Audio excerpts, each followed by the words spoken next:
You're listening to the Classic Gamers Guild podcast.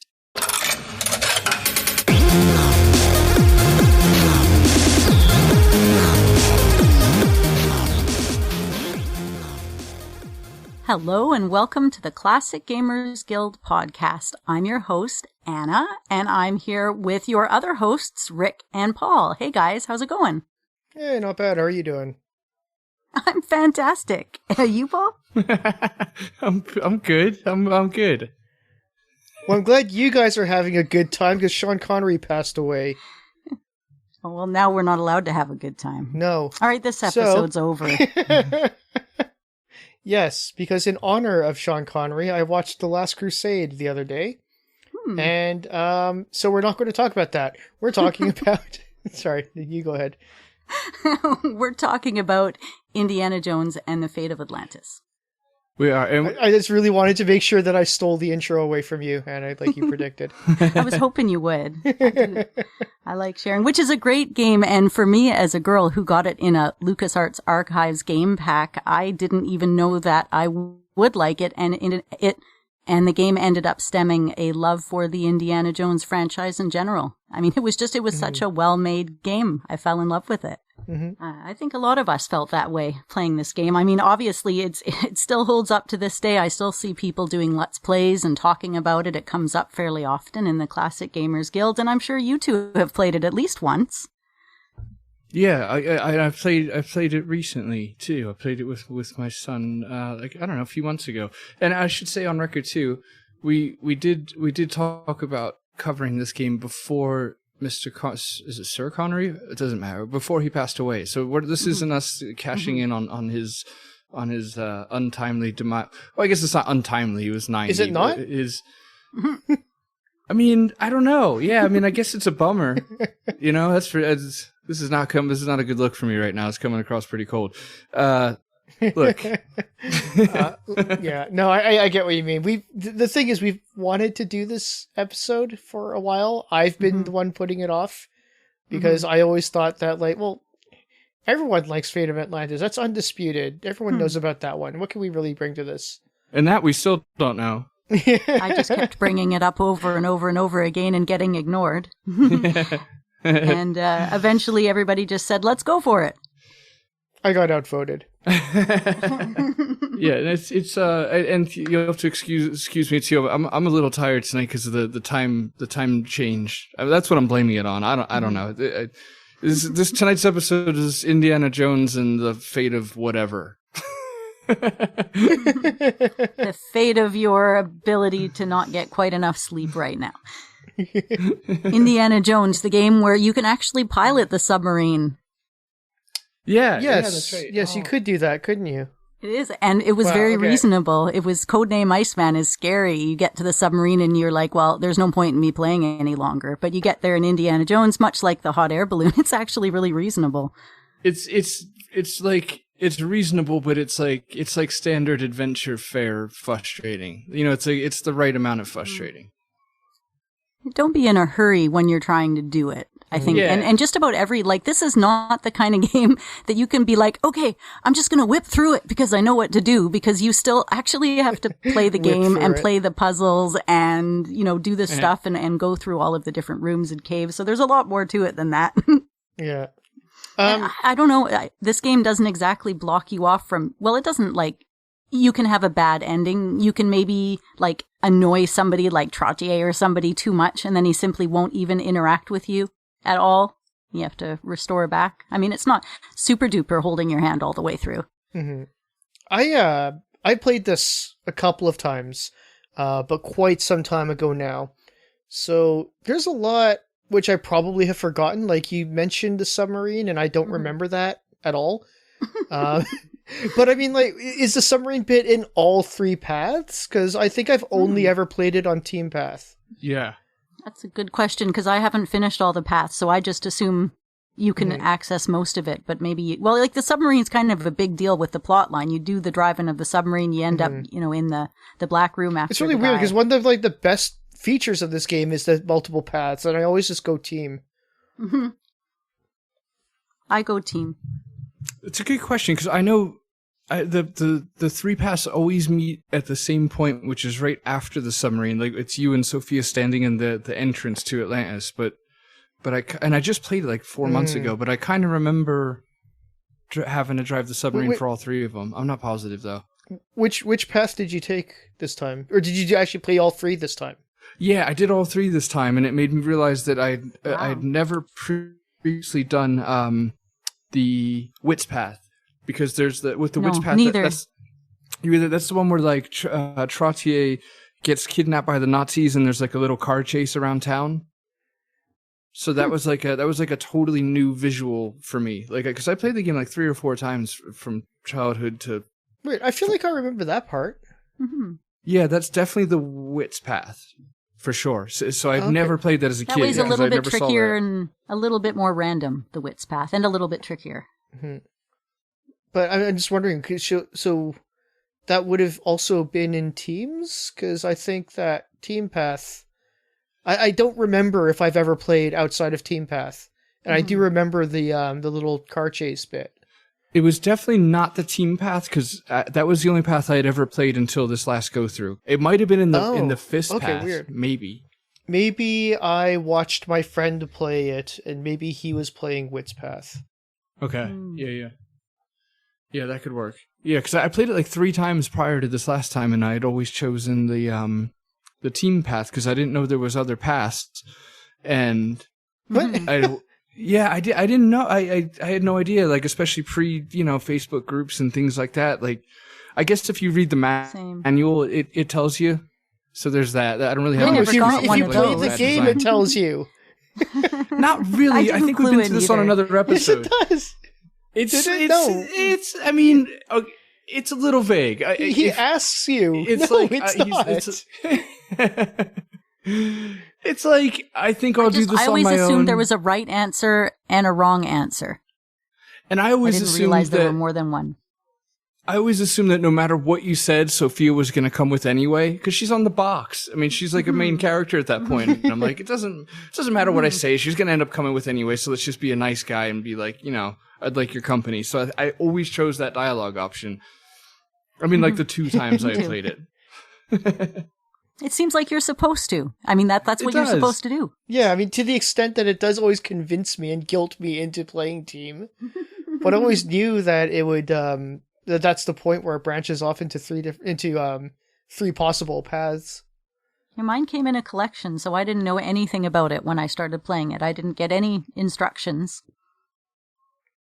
Yeah. I had to figure it out. Because it's like, it explains it in a sense that if you know there's paths, it's very obvious, because he's like, I'm going to do it alone, I need your help, or I'll do it alone and it's going to be a fight. Something like real nudgy.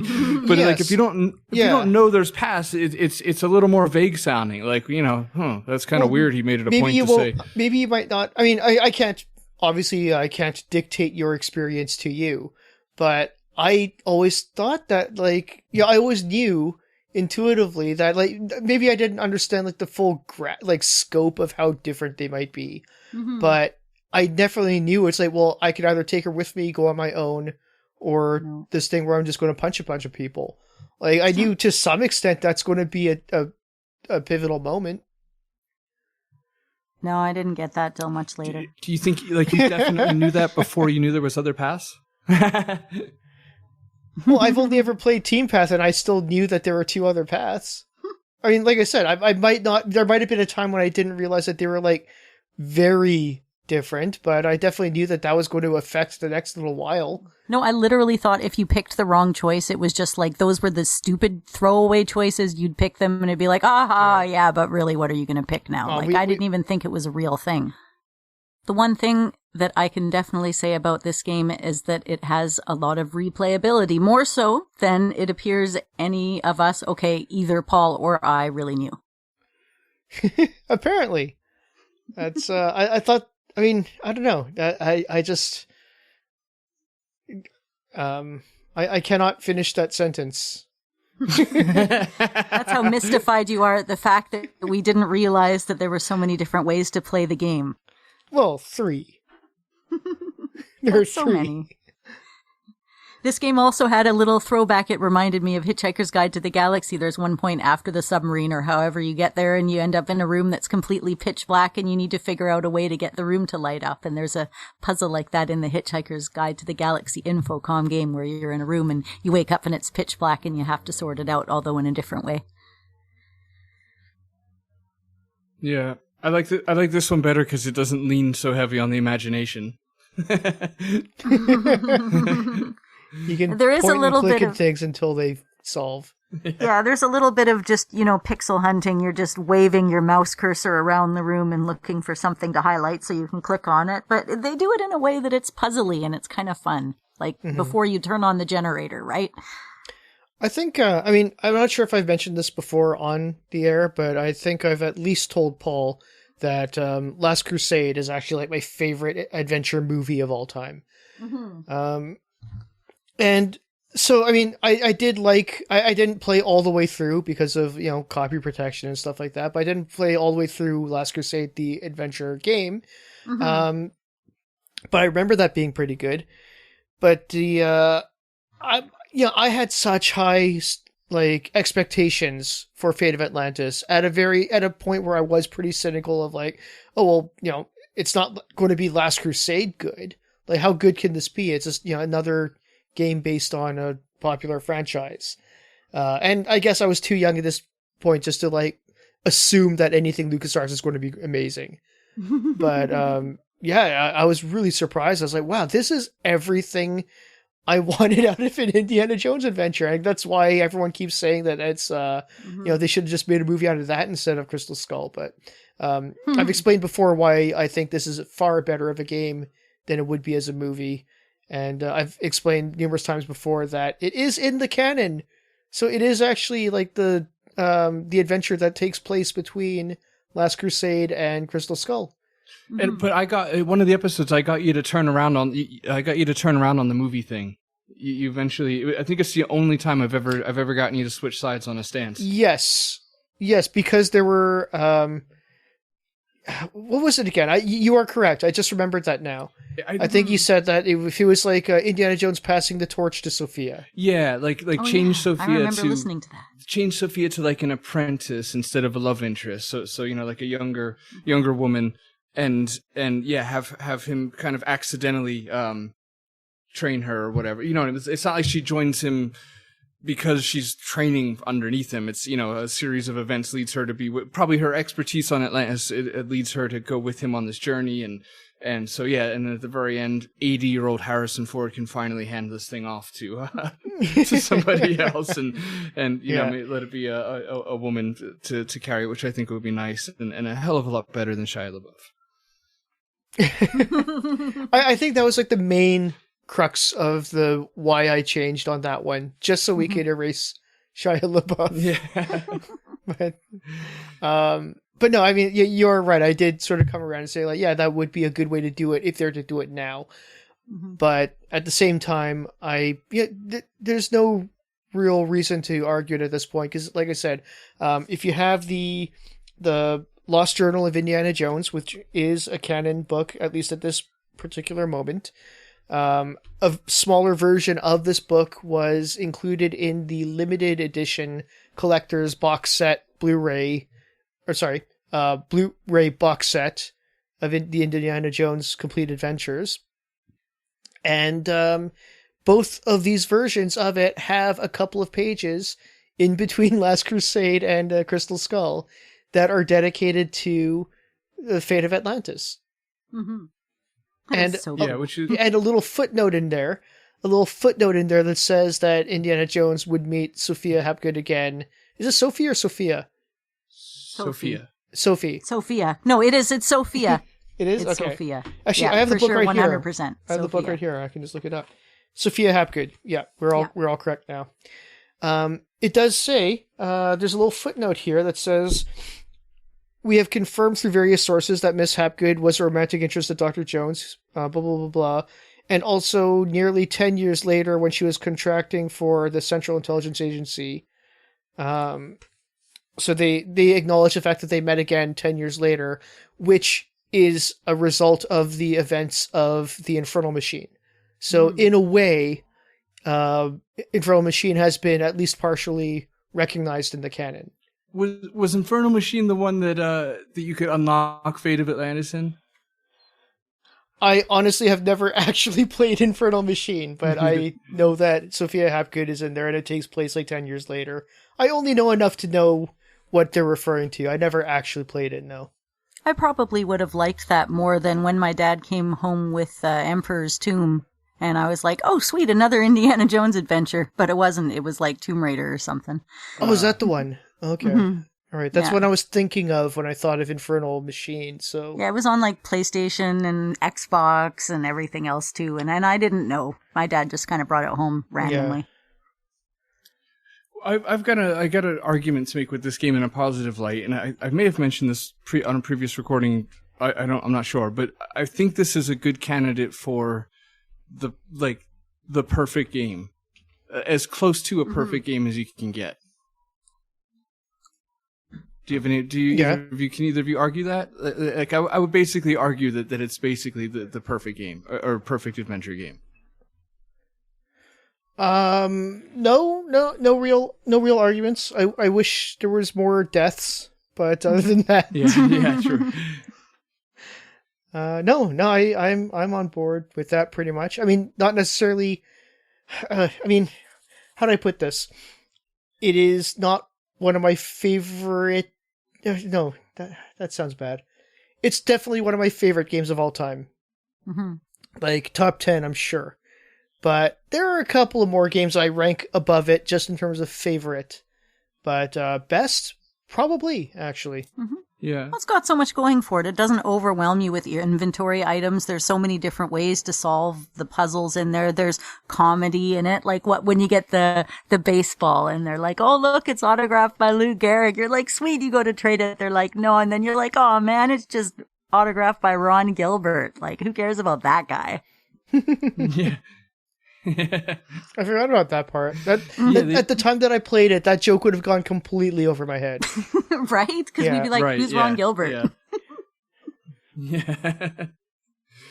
Yeah, it does a really good job. It captures the spirit of Indy perfectly. Like it feels like his banter, his back and forth. It feels like his story. There's and as you said, there's multiple solutions to a lot of at least early puzzles. There's the multiple path thing. Like I think the only criticism I could give it would be the flying the hot air balloon sucks. Mm-hmm. The controls for that. You just gotta spiral down, man. Yeah. Spiral down. You'll be fine. It's getting on the X at the end, and then you think you're just about to land, and then you get to like Wicked Witch of the East, your house over onto the Nazi, which shot you down anyways. So that's cool. Yeah. It's one of those things you get the hang of it just in time for like the last one you have to land on. But yeah, I mean that's like the only criticism, and it's funny because it's definitely in my top 10 as well. But I would rather there's quite a few non-perfect games I would play before this one. So I guess it's that's what I was basically getting at. Yeah. Perfect isn't to say best, but yeah, like pretty much a flawless game execution wise. I think the only thing that I would, if I had to think of something to criticize about it, is just the one thing that comes up every time a game refuses to kill you. I mean, I know people say that there are ways to die in this. I don't think I've really come across it. Maybe they're just talking about if you lose fights. I don't know. I don't know how many ways to die there are in this, but people said it. There's ways to kind of leave yourself in a situation, but there's not really ways to die so much. I don't know. People have said that you could die in it, but honestly, it's not enough that I've ever really either found it or remember it or anything like that. But one thing I do know is that there are moments where, because they're really trying to take it easy on you, things just sort of like wait for for things to happen. Like, you have to talk to a guy who you don't know. You have to find out who he is outside the building. And the guy will just everyone is just walking back and forth aimlessly, just back and forth until you like talk to each one of them. Yeah. And it's sort of like, what are these people doing? Like, seriously. Yeah. So that's just the one thing that gets me about a lot of these adventure games where like, it's just that when the game waits for you to do stuff, sometimes they might not realize that they look a little bit ridiculous at times, but that's like the worst I could possibly say about this game. Yeah. For me, I guess my only critiques would probably be, much like many other LucasArts games, you can't mess around with the speed of the walking. And if you hit period to skip over any of the dialogue, oftentimes you end up skipping over a whole chunk of dialogue. Like, it doesn't just skip through the what's happening right then. It can sometimes just skip the whole conversation. You're like, damn it. Right. And then if you don't listen, sometimes you can't even talk about it again. They're just like, I've already told you. What's your problem? Right. But you are right that this really just feels like an Indiana Jones game. Like, there is suspension of disbelief, obviously, just given the subject matter at all. But none of it really tries your patience. Like, nothing, it never makes too many demands on that suspension of disbelief, right? I think that's kind of sort of one of the things that the first Indiana Jones, or sorry, I should say Raiders of the Lost Ark and Last Crusade both did very well, is that with some suspension of disbelief to the subject matter, everything that happened kind of felt believable within that context. Right. Whereas Temple of Doom and Crystal Skull made some demands on the suspension of disbelief. Yeah, pushed it. And I think that Fate of Atlantis really goes into the category with Raiders of the Lost Ark and Last Crusade. And I just this moment realized that Raiders of the Lost Ark appears to be a tongue twister for me. Well, it's funny you mention that too, because I was reading a little bit on how the story came to be and things like that, and they mentioned that they purposely, like, for example, the mechanics of Atlantis itself, like the ancient Colossus kind of, I don't know, beings. I guess what I'm trying to say is they purposely tried to avoid making anything in Atlantis feel like magic. They wanted it to feel more alien, so that way it felt. Mm-hmm. They wanted to keep magic out of the Indiana kind of mythos, which I appreciated. You know, making it maybe not even concretely alien. I guess it is at the very end of the game, but anyway, to keep magic out, to maintain that suspension of disbelief, as you said, where it can come across as, you know, ancient culture or alien culture as opposed to just, you know, out of thin air magic kind of stuff, which I appreciate. Right. Mm-hmm. And actually, the origin of the story, I kind of went down a rabbit hole researching this a bit, because I was just really impressed with the writers of this game, which I'll get the names out of the way now, was Hal.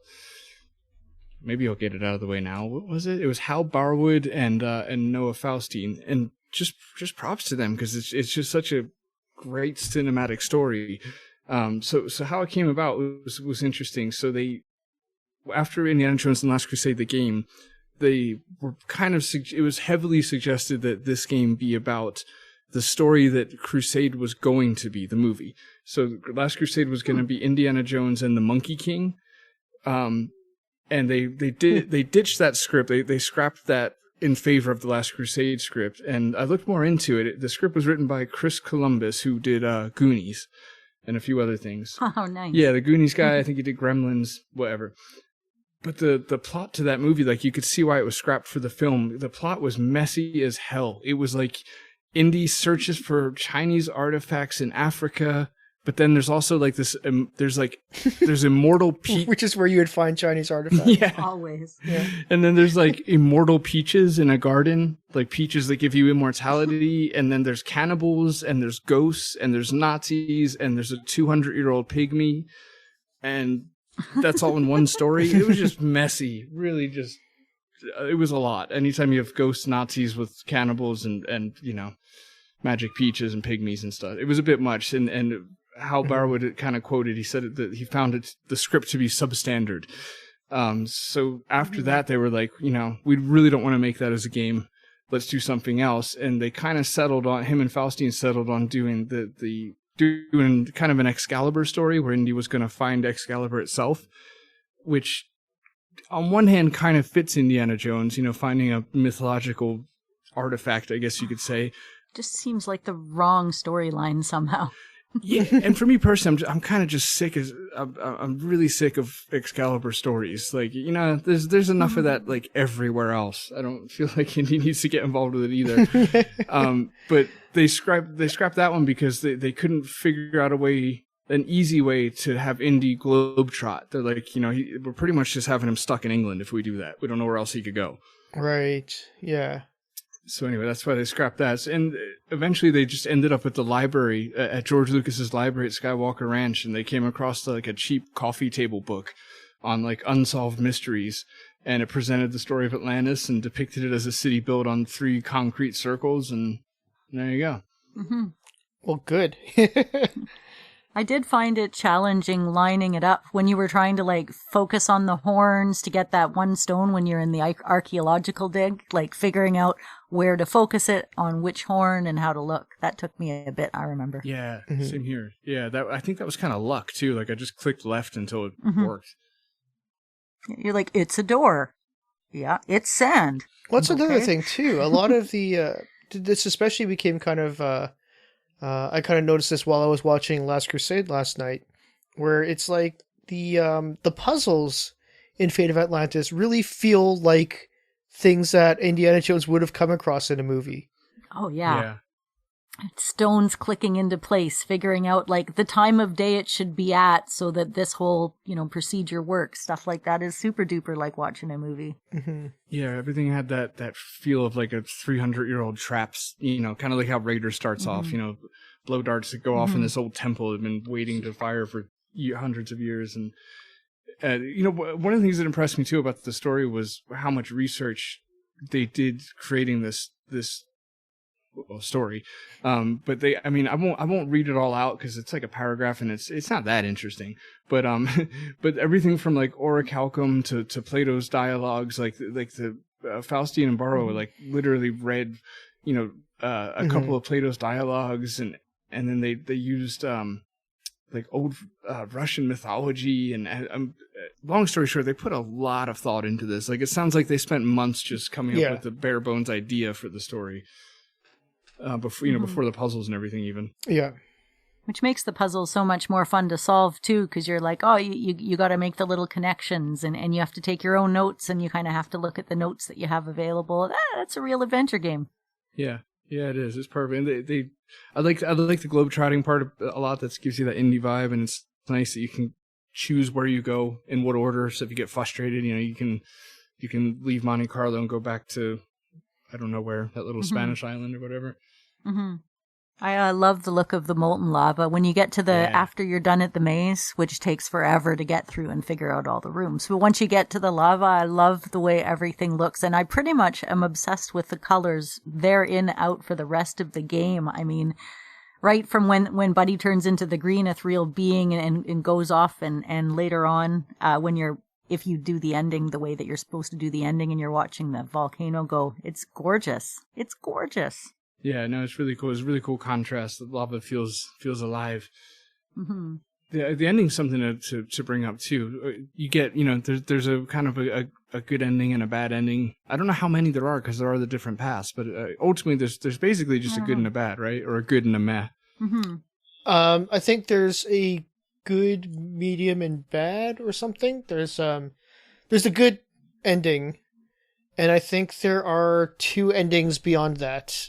And because I know at least one. Sorry, are we going right into the spoilers here? Yeah. At least one of them is Sophia turning into a god. Mm-hmm. Oh. And the good ending is the you save her and then you both survive. Right. Yeah, and then the whole island essentially sinks. And at the end, I used to think that they hugged each other at the end because it didn't really look like they were kissing. It's so wholesome. Yeah, and Indiana Jones is a hugger. He's a hugger. Yeah. She's just like, why'd you hug me? He's like, because I'm friendly like that. He's either hug you or whip you, honey. 2 alternative bad endings see one of the... I'm sorry, I'm reading this directly off of Wikipedia just because I had it up and I found the spot. 2 alternative bad endings see one of the protagonists undergo the second transformation if Indiana could not convince Uberman to use the machine instead. So Sophia being one of them, or would that be you? Maybe do you get turned into a god? Is that one of the bad endings? I don't know that ending. I mean, I looked at that as more of just a way to die at the end, as opposed to an ending. That's what I was thinking, but maybe that's what people say is a way to die, but that's actually just an alternate ending because LucasArts didn't want to really have death in their game. Yeah. Okay, so yeah, maybe that's it. Maybe one is Sophia, one is you, and then the other is the villain.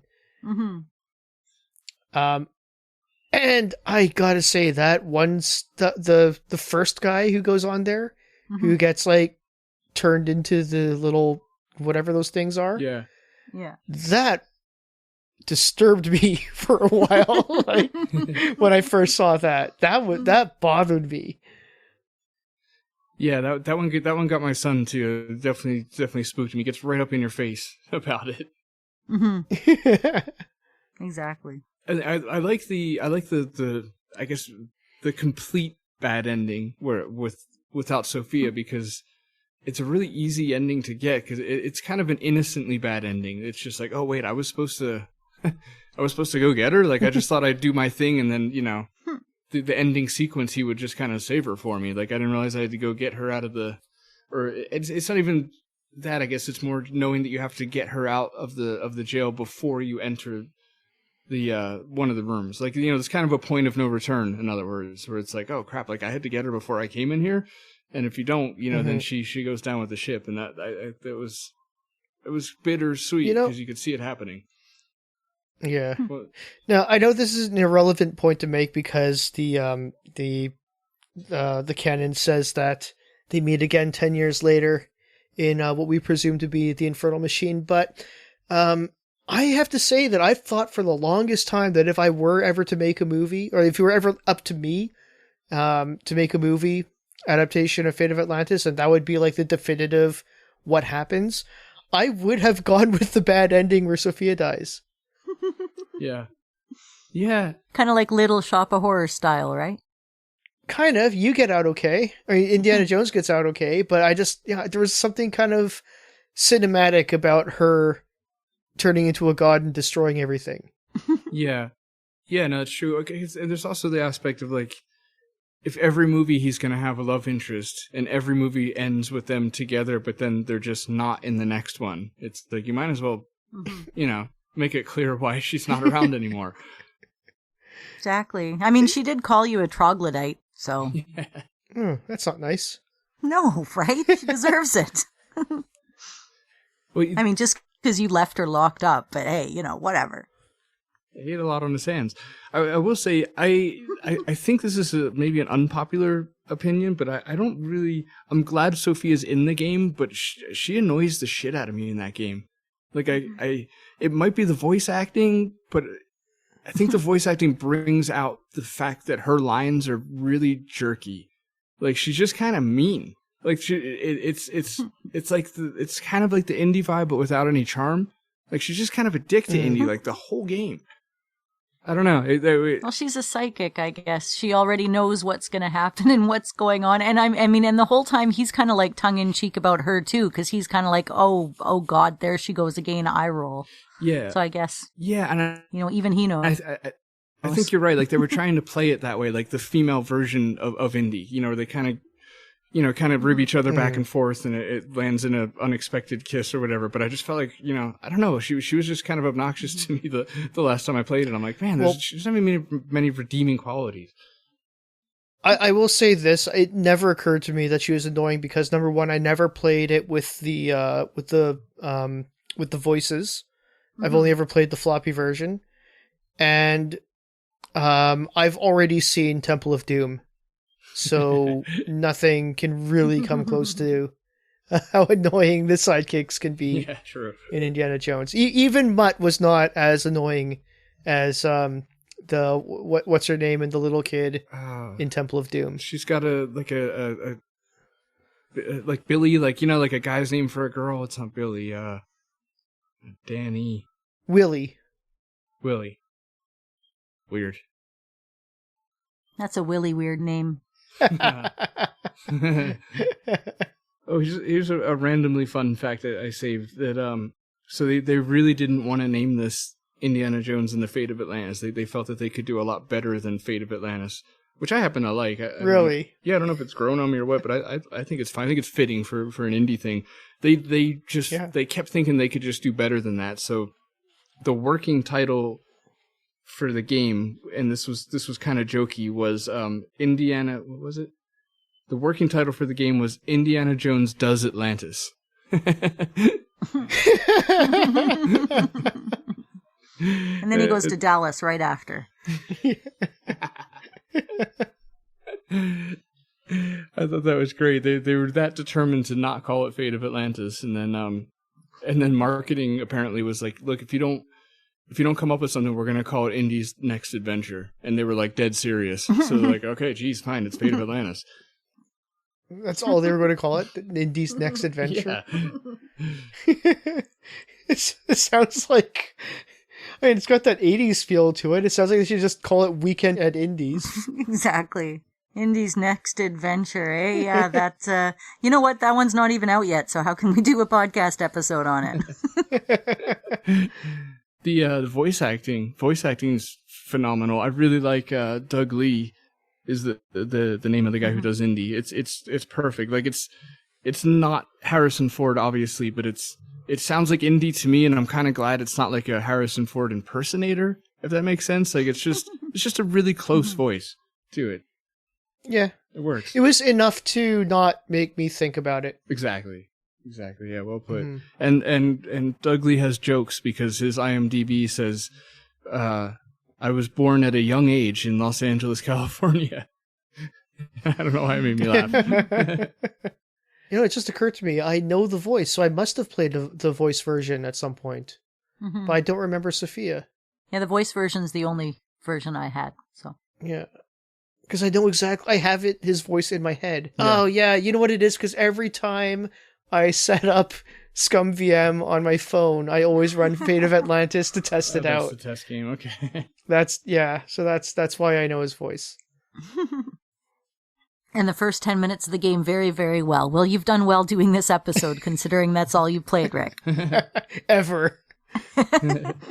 I think him fumbling through the university is like the next great epic adventure of Indiana Jones.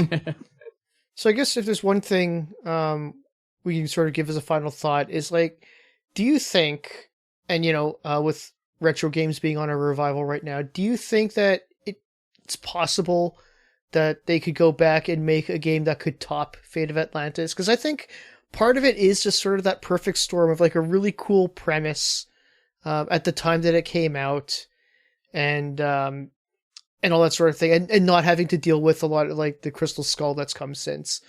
So if they were to come out now, they would kind of have to take, or they could happen before Crystal Skull if they wanted to, put it sort of in between. But, you know, what could they really do? Like, what could be a really cool topic that's like, that could top Atlantis? For an Indiana Jones story, right? Yeah. Mm-hmm. I mean, they already have Atlantis and a machine that makes gods. Like, where do you go from here? You could always do Indiana Jones takes on the universe, but it doesn't really fit the premise, you see. Indiana Jones goes to space. My lack of an answer is probably why I keep leaning on Atlantis to be this fifth Indiana Jones film, because it just seems like such a perfect indie thing, you know, where it's it could have happened, it probably didn't. It's also an artifact, you know, something for, you know, him to do a digging, and yeah, it really is like the just peak Indiana Jones would be Atlantis for me. Hey, Yeah. Rick, you'll get this one: Indiana Jones and a trip to Drumheller. Nice. Damn Canadian in jokes. Lots of dinosaurs there. My only hesitation in that was wondering if it was also a pop culture reference, but no. No. Even if you don't think you like action movies, even if you don't care about Indiana Jones but you like adventure games, just play it, because it managed to convince me at a young age that Indiana Jones was cool. It can do it to you too. Yes. It's kind of the opposite of how we discussed Enclosure. Like they did everything wrong. I think this game does everything right. Like if you're wanting to make an adventure game, have a good study at this game. The multiple paths Yes. and the the globe trotting and different solutions to different puzzles. They basically just hit all the right notes, all the things that I'd like to be in adventure games. Of course, I would like some more deaths, but as far as what's safe and what YouTube likes, this would be it. Yeah, and it aged really well, because I'm pretty sure anyone could play it now just as well as they played it back then. Yeah. In terms of like someone who's never played it before, could pretty much have like basically the same experience as somebody who played it back then. Like, there's nothing about it that's aged in any inappropriate way. Yeah. And yeah, I totally agree that it's a game that probably should be studied by game design, because it's just really that good. It's just especially for a class that focuses on like a licensed tie-in game. Yeah, I didn't even think about that. All right, mates. Well, thank you guys for listening. Thank you for joining us, and we love you. We appreciate you listening. Check us out on Facebook. We're a group and a page. Check us out on Instagram at CGG Podcast. On Twitter, do us a tweet at the CG Guild. Send us an email if you like. We'd love to hear from you. Any questions, critiques, comments, whatever. Mail at classicgamersguild.com. Thank you very much to all of our Patreons. We really appreciate you guys. You make this show possible. To Mark Fillion and Jay Holmes in our extra special thanks tier. You guys are legends. We love you and really appreciate you, all of you. Yeah, that's it. That's all we got time for. Don't do a murder.